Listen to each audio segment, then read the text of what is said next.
Salut les amis, 28 avril 2022. Alors, je crois que j'ai trouvé mon problème de semis de tomates. C'est mon terreau qui ne va pas. La recette a changé. Donc du coup, je viens d'acheter du terreau de semis. Et je vais vous expliquer ce qui se passe en fait. Je pense, hein. Je pense, bien sûr, c'est une théorie, mais ça serait la plus logique de ce qui s'est passé. Allez, je vous explique. Alors, donc, mes semis, ce qui s'est passé, c'est qu'ils ont végété mes semis de tomates pendant un mois.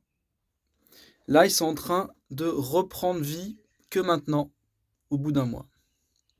Il s'est passé exactement la même chose avec les poivrons et les aubergines qui sont maintenant devenus magnifiques parce que j'ai arrosé après avec un engrais naturel à base d'azote. Engrais, on va dire que je fais pipi dans l'arrosoir. Et oui, ça marche super bien. Donc tous mes plants ont végété un mois. Ceux que bien sûr qui se plantent en janvier-février du coup sont bien jolis, mais sauf que maintenant les tomates, je suis trop en retard. Et ce qui s'est passé, à mon avis, c'est que le terreau, donc ils ont changé la recette.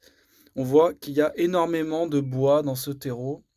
Donc je suis parti aller acheter un terreau de semis et on va voir la différence des deux. Allez, c'est parti. Donc on voit que ça reprend, mais alors vraiment gentiment, ça va être un peu tard. Je vais essayer de les sauver, hein. Les tomates, on va voir. Alors, je suis allé acheter un petit sac de terreau spécial semis.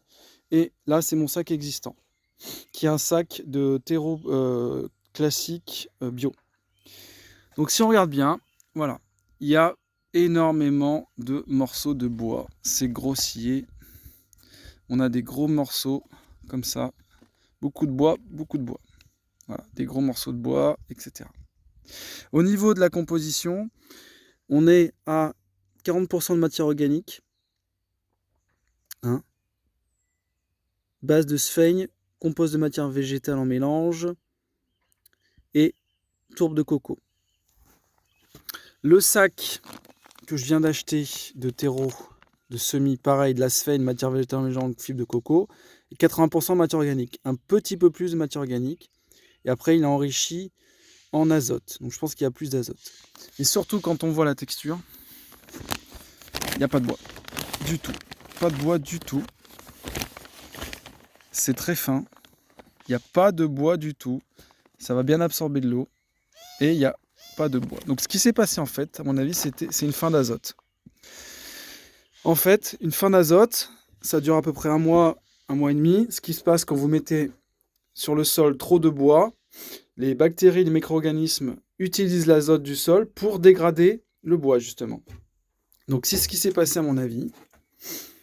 Mes tomates ont complètement végété pendant un mois et c'est une fin d'azote. Du coup, elles n'ont pas du tout grandi. Donc là, c'est la dernière fois que j'utilise ce terreau-là, qui n'est pas adapté au semis a priori, et j'irai acheter ce petit terreau qui va, à mon avis, fonctionner. On va voir hein, d'ici quelques jours, mais je pense que je vais pouvoir rattraper le coup. Là, par exemple, là, on voit les pastèques, c'est une catastrophe. Hein. Elles sont jaunes, elles n'ont pas poussé. Donc tout ça, je vais repiquer dans mon petit terreau de semis pour essayer de y sauver dans les 2 semaines à venir et de planter ça. Mes concombres, pareil. Donc les concombres, c'est pas normal, hein, ça devrait pousser beaucoup plus vite que ça. Courgettes, c'est pareil, ça végète là. Donc je vais essayer de sauver tout ça et je vais planter le reste qui est à maturité, donc poivron, butternut, melon et aubergine. Et le reste, je vais garder encore 2 semaines. On est fin avril, donc c'est encore jouable.